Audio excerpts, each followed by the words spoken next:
What is going on, Degen Nation? Kenny Kim here, bringing you another Fantasy Golf Degenerates podcast this week for the Fortinet Championship. As usual, I am here with everybody's Canadian, the hardest working Canadian in the biz, Tyler Tamboline. Tyler, what is up, my friend?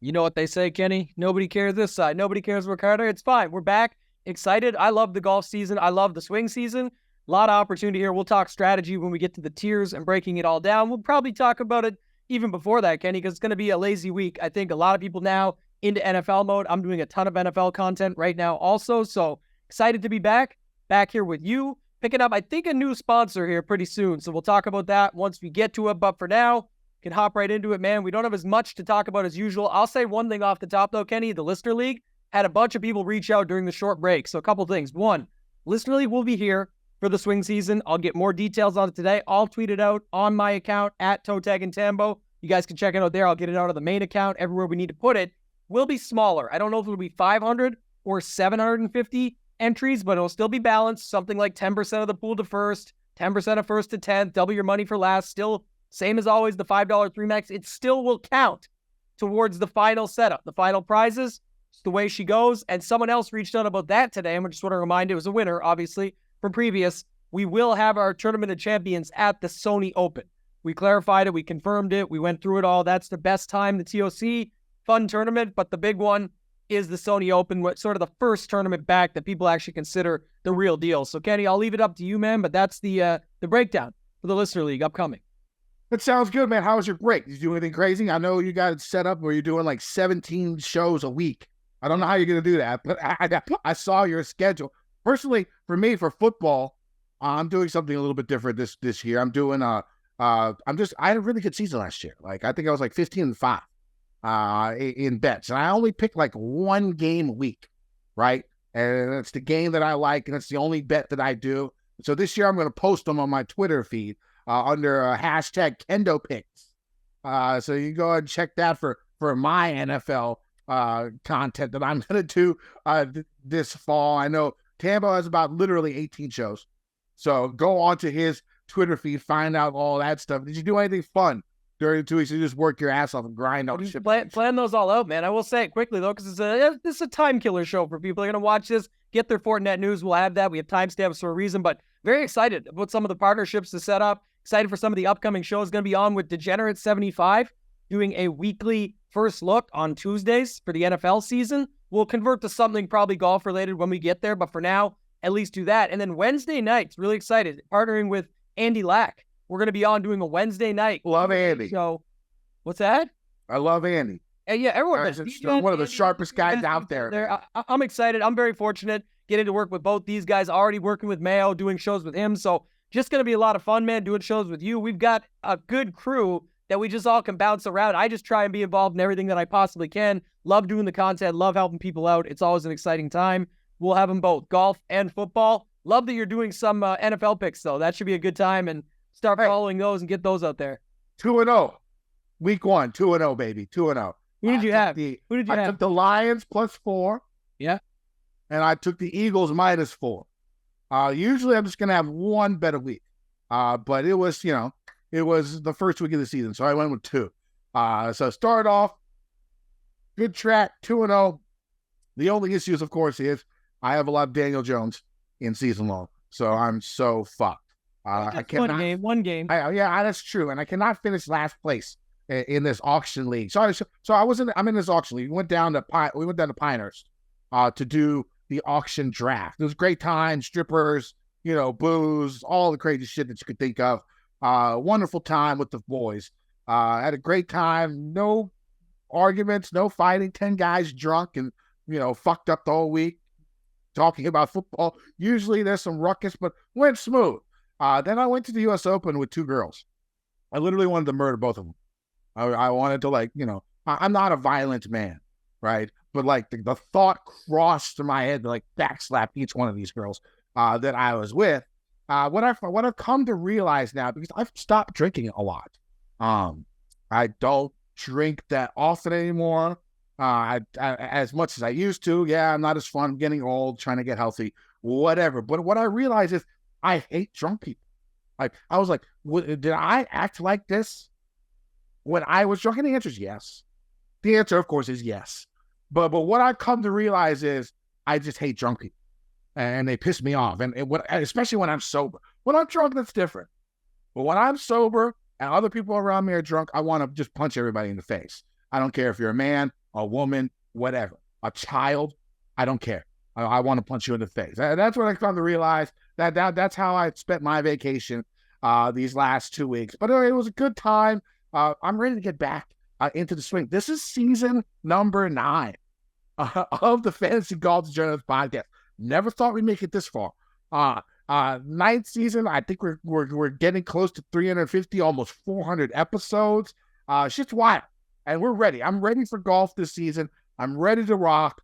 We're gonna get this shit done. Ended the season really strong with an outright win.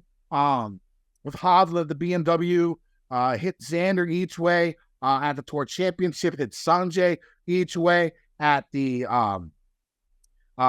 first playoff event, the FedEx St. Jude. Since I've been betting each ways, we're up. We're up. Since March, we're up amazingly. So I want to keep that going. We're going to do the DFS thing too. So let's get this started.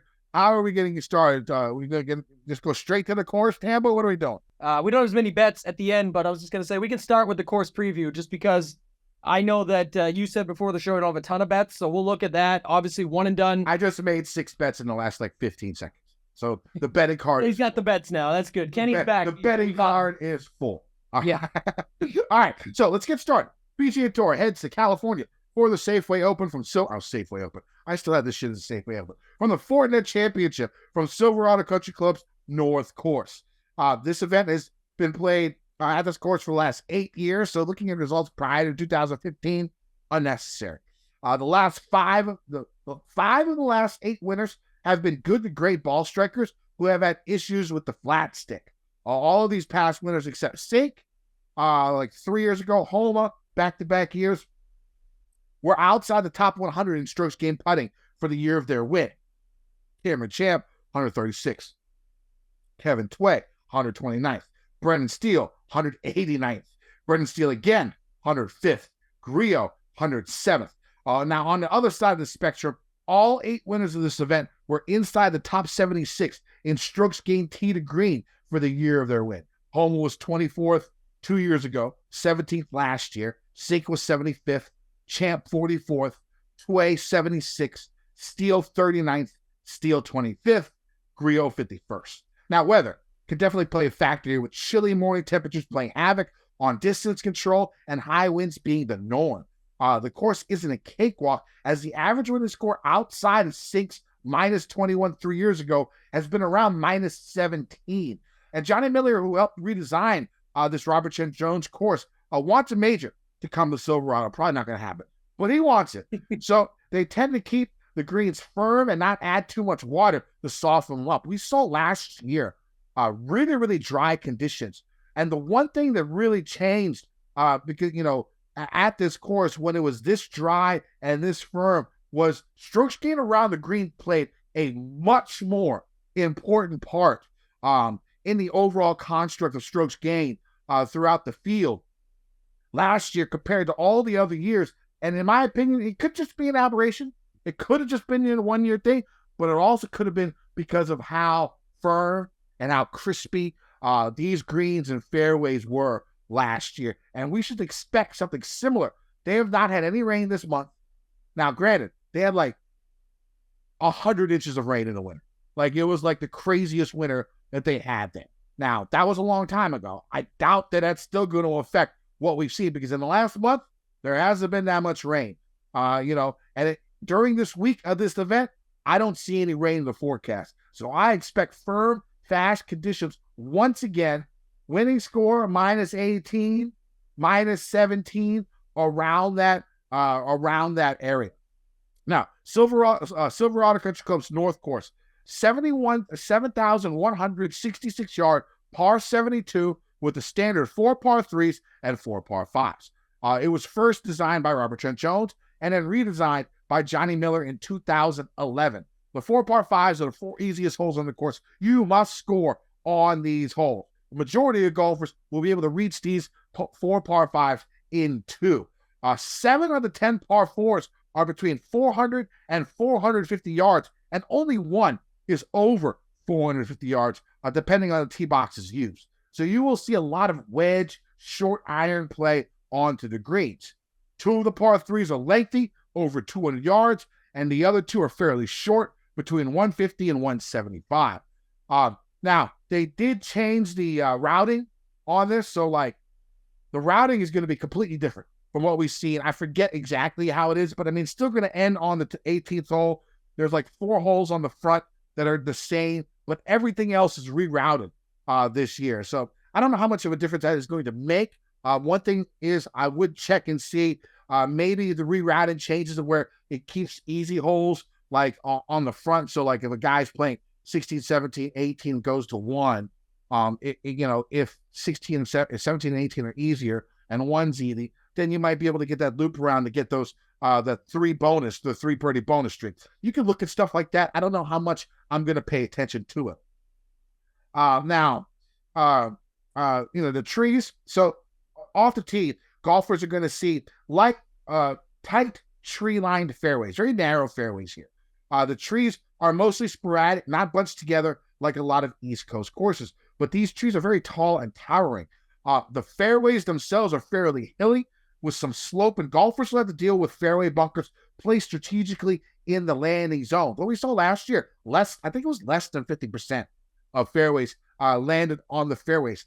Again, 50% of drives landed on the fairways. Again, firm, fast conditions, a lot of roll, take a bad hop straight into the rough. Now, the rough is actually 2 levels here around the fairways. The first cut of rough stretches out about 10 to 15 feet from the edge of the fairway. Shouldn't be a problem for golfers because the length is minuscule. The main cut of rough is a blend of Kentucky bluegrass and rye, which can get gnarly, but this is a resort course, so the rough shouldn't get more than 2.5 to 3 inches in length. The rough shouldn't be too bad to play out of from this week as long as golfers miss on the correct side. There are quite a few dog legs, and missing on the wrong side could make approach shots a little bit more tricky, especially when you take into account the large trees throughout the course. We've seen Bomber succeed here. Cam Champ, 1 year. Kim and Tyler, 1 year. We've seen shorter guys perform well here. Reilly's made a whole bunch of cuts. Stuart Sink isn't, actually, he's pretty long for his age, honestly. But we've seen both the accurate and short Griot, for example. The accurate short guy off the tee and the bomber both do well on this course. So off the tee, you got to have one or the other. You got to be accurate or you got to be long. One of the two. Also, golfers that have like a lower ball flight could have a disadvantage if they hit the ball in the rough off the tee, because the greens, like I say, can play very, very firm if there is no rain, and we don't see any on the forecast. Now, on approach shots, golfers are going to see bent grass with POA greens that are average in size, a blend. Johnny Miller stated in interviews that he wanted the greens to have an Augusta feel. This shows the greens are slightly elevated and have a good amount of slope and undulation. Greenside bunkers are prevalent, and most guard the front of the greens.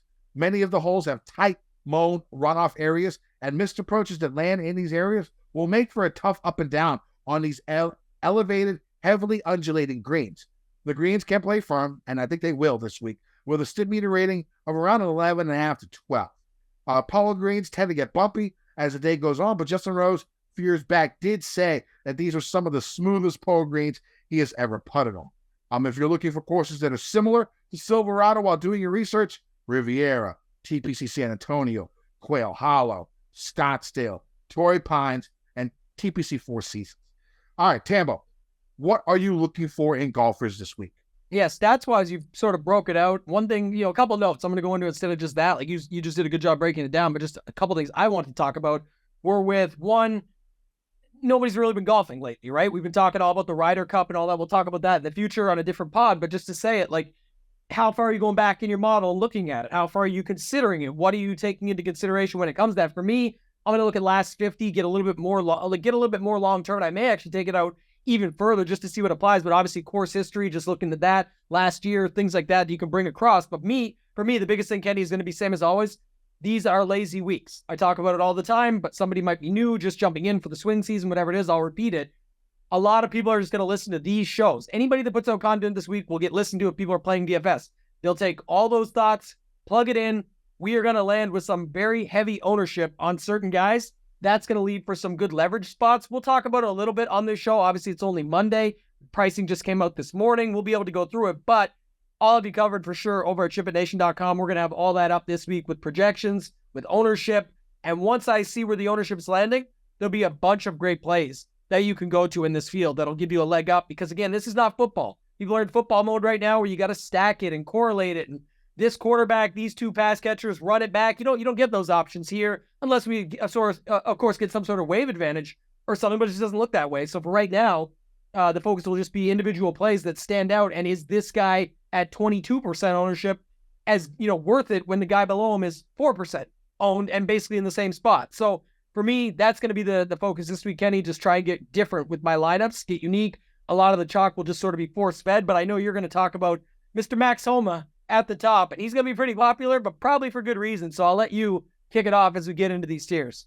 Yeah, let's get into these tiers, but let's start at 9,500 and above because these 6 names are the names that I've been hearing all day. Mm-hmm. All right. So the ownership on these 6, I'm really, do you have an idea of what you see ownership wise this early, Tambo, or do we have to wait a little bit? No, I think for sure we know a couple things. We know Max is going to be popular no matter what. You talked about it, but we'll go into it more there. But I think here's the thing. Jaeger always gets love, and I know 10-2 may throw you off, but you go look at the stats, you go look at everything else, the projection sites, things like that, he's already up there. So I think he'll still get some love. And then I don't know how sold people are on Justin Thomas. He made the team, but it seems like half of golf Twitter hates him, half of golf Twitter loves him. We said pretty much from the start that we expected the Boys Club thing, but even if it wasn't Boys Club, we said Ryder Cup history, record. The other guys did not come through and make a stand for themselves, on top of the fact that he was having bad holes, not necessarily bad events. It just shows on paper as a bad event with a miscut or a bad finish, but overall, he was still getting some good golf together. So either way, that's the case there. And then one last guy, and I'll let you take over, is Thigala. Always gets love. He actually doesn't pop as much in the stat models, but he always gets that course history. Love. He's got that course history, too. He's played well here all 3 times he's played. Now, do you think Justin Thomas could be the lowest owned golfer of these 6? It's tough to say. I bet Cameron Davis, which we'll save our bets to the end, but just to say that. So I think there's at least a little sentiment out there around him. Well, I know the guys across the pond, Bamford and Coley already have. I know Bamford already has Cam Davis as one of his bets. Right. And for the guys across the pond, after this week, if you're listening in the UK or in Europe, after this event, all I got to say is fuck you for the next week, because USA, let's go, Team USA in the fucking Ryder Cup. I will hate all Europeans and your mothers for that whole week. I apologize in advance. But I think looking at it, Max is going to be popular. I think it's between Jaeger and Thomas is the 2 lowest of these first 6. I think Jaeger still gets it. What about Eric Cole? I thought Eric Cole, because you wanted to include 9,500. I wanted to include Cole because I've heard people talk about him already. He's actually number 1 in my model. I do not know if I'm going to use him, but I think he would be popular. But again, I am not an ownership guru. I suck at trying to judge ownership. That's why I rely on Gump's Corner and whoever else. We'll have really good ownership by the time Wednesday comes around. Let me ask you this way then. This is the conversation around the top tier anyway. If Max is coming in at 30% or 28% or something like that, and JT's coming in at 17 or 18, what are you going to do then? I know you can still play both. I'm just giving an example. How would you approach it at that point? Look, man, when I saw Justin Thomas hitting shit with pool noodles and shit like that, I guess it's like a normal thing that these guys do, but that shit looked embarrassing as fuck. Well, the problem was, right? If you're a pro fucking golfer and you got pool noodles behind you with stuck with little pieces of metal, you look like a fucking moron. Okay, kudos to JT. Maybe he doesn't give a fuck what he looks. He really wants to get better. That could be the reasoning by it, but he looks like a fucking fool.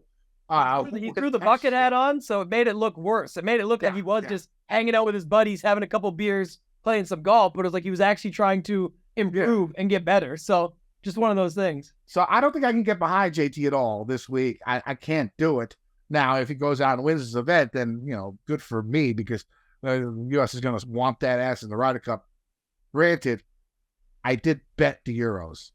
But I am going to root for the Americans hardcore the entire time, because, we haven't won in Europe in 30 fucking years. Doesn't matter what teams we bring. We just can't win there. But we're going to try our damnedest, and I'm going to root hard for him.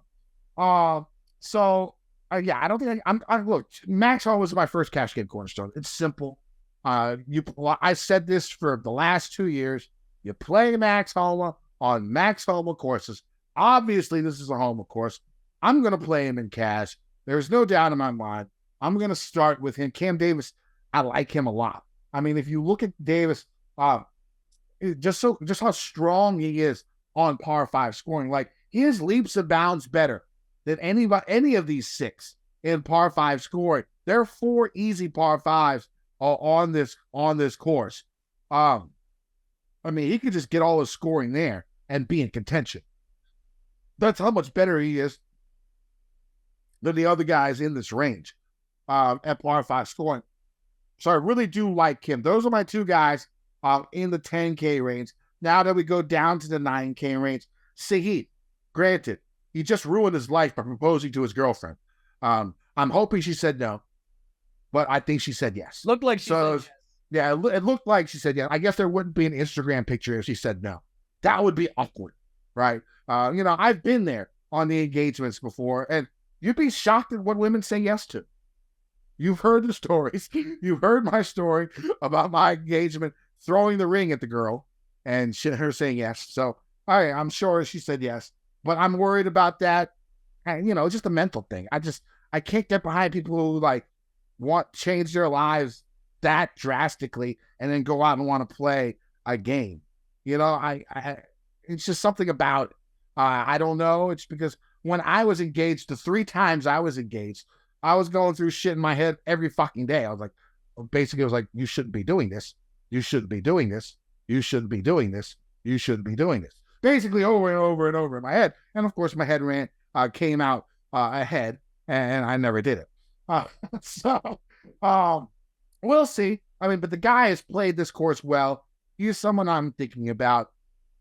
But, if he's 25% owned, I could see a fade there. Down here a little bit, I like Brendan Todd a lot. I like the accuracy that he brings here. He won't, he's going to hit the fairways.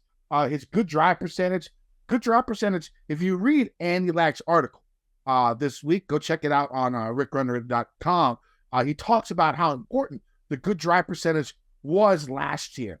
And I think a big thing about that was because of the conditions of how dry and how firm and how fast everything played. And of course, Brendan Todd, one of the best in good drive percentage, one of the best from 400 to 450 yards, really good with his wedges. And again, around the green, he's first in the last 50 rounds in this field. I really like Brendan Todd. Contemplating even betting him, but I saw the number earlier, and it sort of made me vomit. Our bet is not. So I'm not sure if I'm going to go that route, because what is he looking at? 35 to 1? Maybe. Well, we'll see. But I do like Brendan Todd's going to be my favorite play in the 9K range, and I do like Andrew Putnam as well. Another guy who's played this course well before. Good drive percentage, strong. Top 5 in par 5 scoring in the last 50 rounds in this field. His iron game, sneaking really good. 3rd in this field in the last 50 rounds. Tied better than Homa, better than JT. So those are the 2 guys that I really, really like in the 9K range, Putnam and Brendan Todd. Tambo.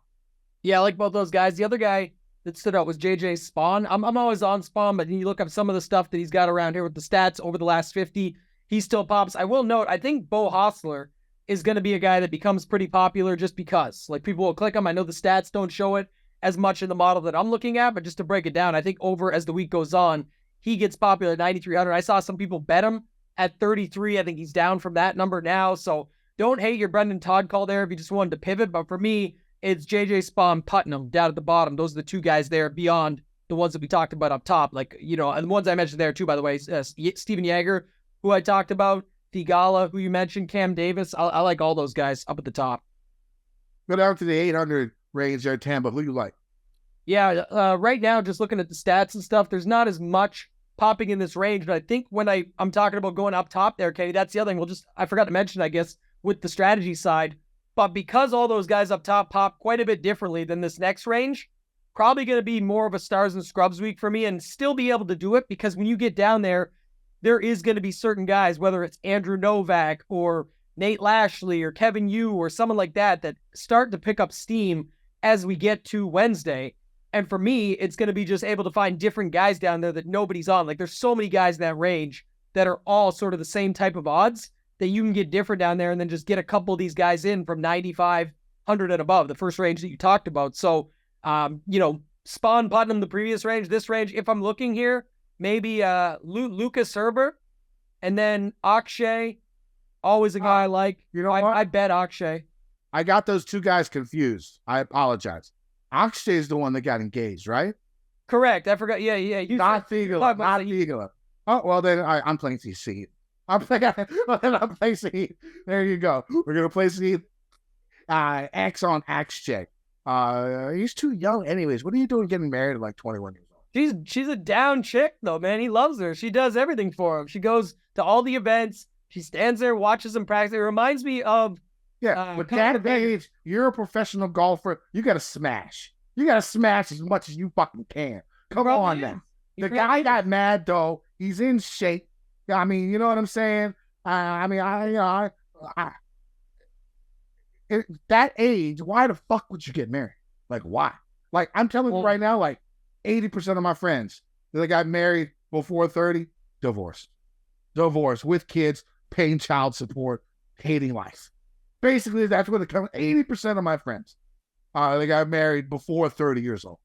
Shit, 60% of my friends have ever gotten married, divorced, and on the opposite side. So on the opposite side so far, as your friend, I'm in that 20%. But you're in there. You got the best wife ever. So right. It works out. But I mean, you're not a professional golfer, dude. If I was Akshay, I would just be smashing bitches all day long. Todos Diaz every day.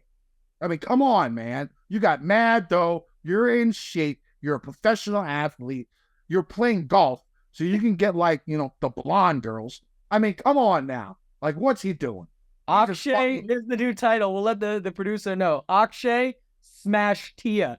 He should just be out there smashing everything, Kenny says. Just smash everything, bro. Smash it. You're fucking up, bro. You're fucking up. I was going to say two more guys at the bottom. Mark Hubbard and Ches Reavie. Two more guys that I like. And then, Nick Hardy, my boy. Always got to play some Nick Hardy. Maybe even Doug Gim. But this is just early thoughts. Gim pops, though. Hubbard pops. Reavie pops. And then you could go to a guy like Nick Hardy if you want to take a shot. That's who I take a shot on, so I like him too. I actually like this range a lot. Two of my cash game cornerstones are going to be here. First, it's going to be Chesticle Reavie. Right there. Decent end to the last season. Good drive percentage, top 5 in this field last 50 rounds. Number 1 in irons in this field. And the 3 proximity ranges that I'm looking at. 100 to 125, 125 to 150, 200 plus. He's like 2nd, 4th, and 18th.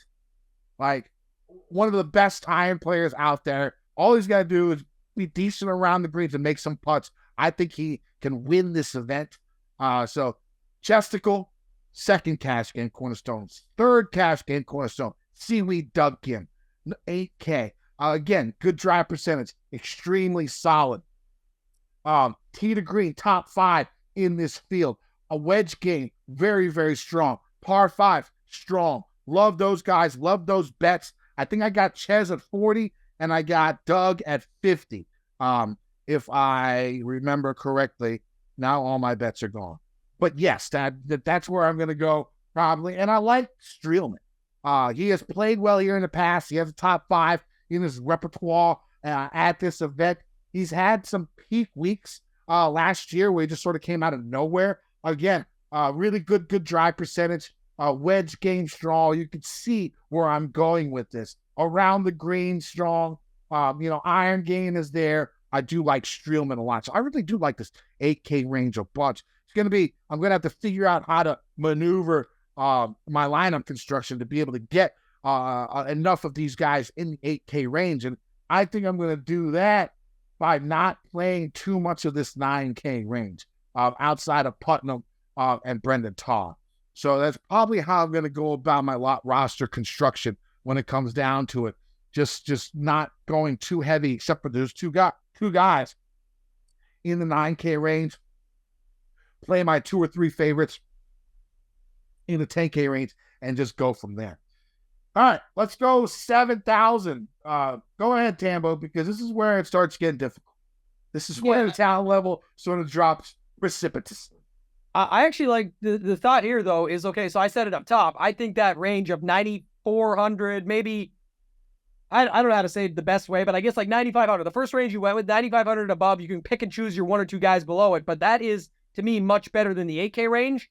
But I like what you said. If you want to pick one guy up top and then drop to those 8Ks, but I think this 7K range is just much more stacked than the 6K range. We get down there. We can pick and choose our guys. We can try and, pull a rabbit out of a hat down there, but this 7K range is loaded for potential plays. Like, Davis Thompson, fine. Ekro, fine. Bez, in this field strength, is definitely a better player than what's that seems like a misprice.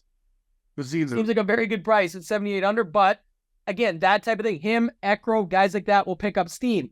Luke List is a guy I bet. He's at 7,600. Sam Stevens, a guy I usually play. Don't mind him. And this is just 7,500 and above. And then Kevin Yu, who we mentioned earlier, too. He was a guy that came on strong, up and down, but when he came back, I think it was from injury, was playing fine. And Nate Lashley, if I just do 7,400 and above, I don't know who are some of the guys you like up there, but there's a lot of options in that 7,400 to 7,900 range alone. Yeah, so Davis Thompson is actually my final cash game cornerstone. One of the best in the field at par 5 scoring. Top 10 here last year. He was 5th going into Sunday here last year. So that he enjoys the course. Pretty good with his longer irons. You're going to have a lot of shots. Probably if he's going for all the greens plus the 2 par 3s, you're going to have a third of your shots, approach shots being from 200 plus this coming up week.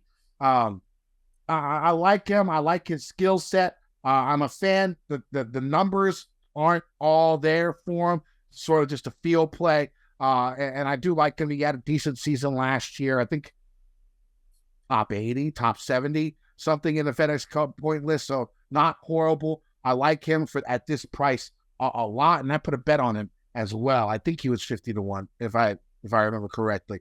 But I do like him. Other guys, Bazine Hoot and Ekro are the other 2 that I'm looking at in this top 7,000 range. And you went over why they seem like they're okay. I mean, Ekro, especially, above average in par 5s, good drive percentage, scores a lot of DK points, good on par 4s, good with his long irons, lots of birdies, tee to green, he's strong.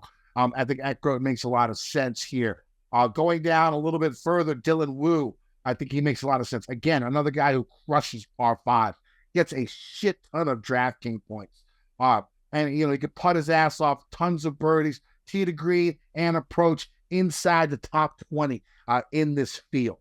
So that's another guy I do like in this upper 7K range. When we get down here below, Nate Lashley sort of peaks for me with his iron play, his par 5 prowess, his long iron play. And then after that, I'll throw a little bit of Tyler Duncan in there. Again, another guy who's good with his good drive percentage, 6th in this field. Is somebody that I would take a look at. Marty Laird, who's played this course well, had a decent end of last year. I think we can get on board with him. Who do you like in this bottom range? Yeah, not as many guys. Like Party Marty, who you just mentioned. Neesmith is a guy I'll play. Ramey, some of these guys. But the one I like down here is Ryan Gerard. We've been following this guy for a little while as well, too. 7,000. He stands out to me a little bit because even when you look both long-term, short-term, stats-wise, his finishes are not the greatest, but then you go and look at some of it, it's like the U.S. Open, the RBC Canadian Open, the John Deere, the Rocket Mortgage. John Deere was a 26th, but like just at the harder ones, he still made the cuts and made it through. Remember, field strength matters. So I think he's the guy to look at down here at 7K. Like some of those other guys you mentioned, but like, Will Gordon, Tyler Duncan, some of them, you can make a case for all of them, Kenny. The big thing is, though, like looking at certain ones, like I heard Chuck Hoffman getting mentions. And I think that's part of it too, Kenny, where I said like people are going to look at short term and say, lazy week, let's just plug it in. What's good the last 24 rounds? That's the closest golf we've seen that they played recently. Well, the point is, everyone's going to have the same numbers when you go there for typical events they played, the Wyndham, the 3M, the Scottish, the Rocket Mortgage, the Travelers, dating back. But we're going back months now. We're going back 3 or 4 months to get these rounds. So at that point, if everyone's going to do that, I'm more comfortable anyway with looking at long-term stuff. And so if they don't pop as much in long-term, and to be honest, 70, 100 and below, besides maybe Gerard there, most stuff doesn't pop at all the rest of the way. So that just tells me, again, if people are going to try and pick their diamond in the roughs down here, and then on top of it, people are going to try and make last 24 rounds work for the rest of the stuff, and then ownership gets very condensed, I'm just going to look for pivots that I think are pretty much the same play and try and get on them, because that's what the 7K range looks like, besides the 2 or 3 guys we mentioned that we thought were a little bit underpriced. All right, that sounds good. And I forgot to do my countdown of my cash game cornerstones. So my 4 cash game cornerstones for this week are going to be Max Homa at 11,000, Ches Reavie at 8,500, Seaweed Doug at 8,000, Davis Thompson at 7,900, at least 14,600 to finish out the rest of your lineup. Now going into the 6K range, you're getting down to the nitty gritty down here. But a couple of guys do catch my eye. The 6,800 range. Doc Redman, Ryan Moore, Zach Blair. Doc has had a nice top 10 finish here. His iron play can be hit or miss, but he's really, really good off the tee. Above average from 125 to 150. That's someone that you can look at in this range. Ryan Moore, iron game strong, good drive percentage, well above average. Wedge game, very, very strong. He had a couple of bursts at the end of last year, so I can go back to Ryan Moore. Zach Blair is sort of a boom or bust. He's finished, I think he was runner-up here 1 year, at least top 5. And then, he's had some explosion weeks. I know last year he finished runner-up at some event, made more money in that 1 week than he did in I don't know how long. So that's somebody else you could take a peek at. Then you got the young guys like Preston Summerhays, who's coming off, I think he's won a couple of college events. If I'm not mistaken, don't hold me to that. It's been a crazy wild 2 weeks that I've been off, and I've killed so many brain cells in that 2 weeks. So the memory, not there. It's even worse right now. But he's someone that I would be looking at. Robbie Shelton, 6,700.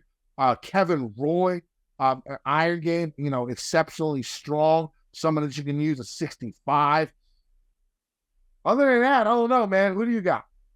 Yeah, Summerhays, man. He won. He crushed it at the Walker Cup, and then he won a college event to earn the Fortinet invite. So he's getting in. He's ready to go. Obviously, he looks pretty good down there at that price, 6,800. Zach Blair, who you mentioned, boom bust. Jimmy Walker pops a little bit on my end. So just, certain guys like that. But honestly, after that, Kenny, there's not too much else besides just playing guys that you like. I think that's what's going to happen. People are going to come down here and say, well, I want to get my, I want to get my exposure to Kodaira or something like that because I like him. Or I want to play some of this next guy, whoever it is, Fratelli or something like that. Like some of these guys are not guys I want or who I think are going to be popular. I'm just saying everybody's going to play Fratelli. Definitely don't play any of these guys. I'm saying that guy, something's wrong with his game. People are going to be trying to find their plays down here. And I'm saying Paul Haley at 63. I mean, I think he finished top 10, top 15 here last year. You can go back to him if he likes his course. Paul Haley, the second. Yeah, I hope people talk themselves into all these plays. This is now, again, you just don't need it. The 7K range, whether you want to use 8K guys like Kenny likes, whether you want to go up and use 2 guys at the top, whether you want to do a balanced build, there's just so many ways that you can go that don't even require you to pick your spots. I'll probably do what I always do, pick 3 to 5 guys down here that I'm going to take my stands on, get enough of them that if I'm correct, it matters and in my favor. And then after that, move on. But I just don't have a ton of guys that are standouts down in this range, Kenny. Sounds good. Let's go to bets, Tim. Why don't you go ahead and go first? Yeah.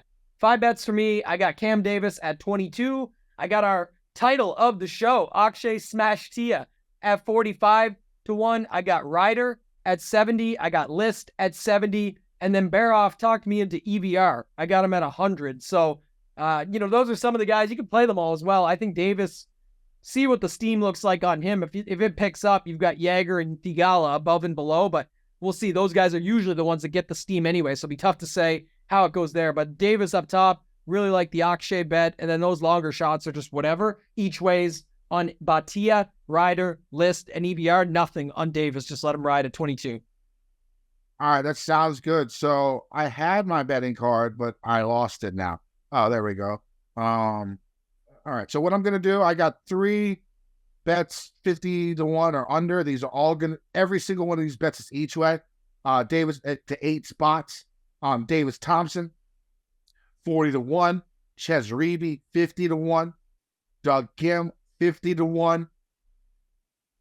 Martin Laird, 125 to 1. Doc Redman, 150 to 1. Preston Summerhays, 170 to 1. I might add Brennan Todd. We'll see how it goes. I was told myself I'm going to go light this week, but, who the fuck knows? We'll see how it goes. But those are my 6 for now, and I'll probably keep it like that, but we'll have to double check when I do my final betting card on gupscorner.com. Anything else, Tambo, before we head out of here?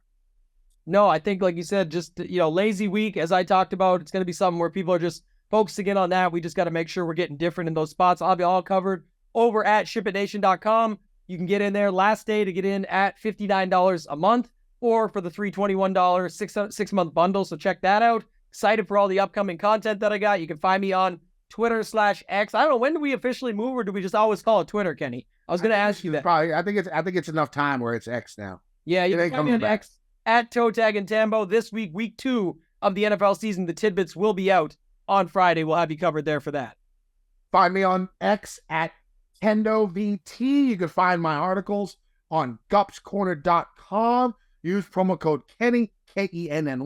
Save yourself 30% on a membership. This includes all sports. I know that we've been crushing it in college football. Lots of big winners. Our college football crew is pretty fucking strong. So if you like college football, you like DFS, you like gambling, go check out Gup's Corner. They got all the tools you'll need for football, for golf, for fucking everything. Go check gupscorner.com. Also check out my NFL picks each week on my Twitter feed, or you can just search hashtag Kendo Picks to see my NFL picks for each and every week. All right, so season number 9 should be a good time. Why Akshay is doing that shit, I don't know. He should just keep smashing. Keep smashing, Akshay. Let's win some motherfucking money. Degeneration.